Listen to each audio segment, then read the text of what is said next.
Do you have issues with hard and compacted soil? When it rains on your garden plot, does all the water pool up on top of the ground and never really soak in?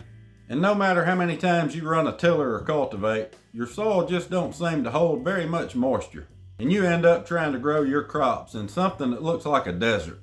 Well, you're in good company. Today's video is just for you. I know a lot of us, especially down here in the South, we struggle with a lot of things when it comes to gardening. If the insects, the triple-digit heat, and the extreme humidity weren't enough to fight with already, we also fight with our soil. We don't have the dark, rich soil that you might find in the Delta or in the lowlands along the rivers or in your dreams. No. We have hard, compacted, acidic, clay dirt.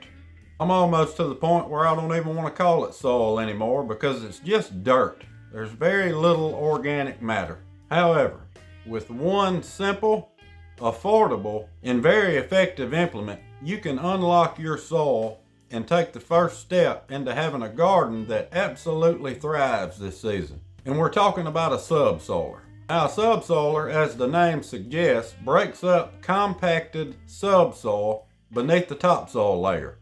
And by breaking up that compacted subsoil, you're improving the overall setting for growing crops. It is my personal opinion that this simple implement is the most underrated and underused implement in the world of gardening and soil preparation. Breaking up the subsoil does a number of things. Number one, it increases soil aeration, which is vital for microorganisms to thrive and your plant's roots.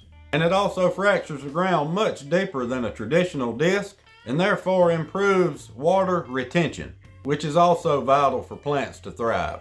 When you break up the hard compacted layer of subsoil under your topsoil, it allows the rain or irrigation water to seep in and not run off your garden plot, possibly taking your topsoil with it. And by loosening the ground up, you make it a lot easier for your plant's roots to penetrate deep. On the surface, it may seem like you're destroying your soil, but the shank of the subsoiler is relatively thin, so the biology in your topsoil is only minimally disturbed. The use of this implement goes way past the garden.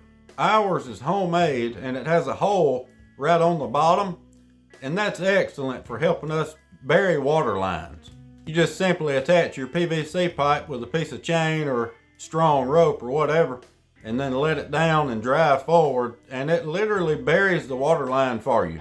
And if you have open pastures that animals graze on, I would suggest running a subsoiler across that entire pasture once a year. Cows, for instance, are very heavy animals, and by default, them just walking around will compact your soil, which works against water retention and aeration, which could lead to your topsoil running off, which leads to poor grazing conditions, which leads to less cows per acre, which leads you to having to buy more hay earlier in the year, which leads to less money in your pocket, which leads to a stressed out wife, which leads to... I don't want to be misleading and tell you that a disc is worthless or a tiller is worthless.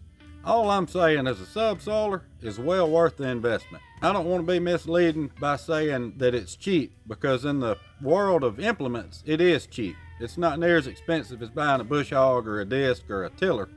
But, I mean, they can seem kind of pricey to your average homesteader like me, which, I mean, that one's older than I am and it was homemade well before I was born.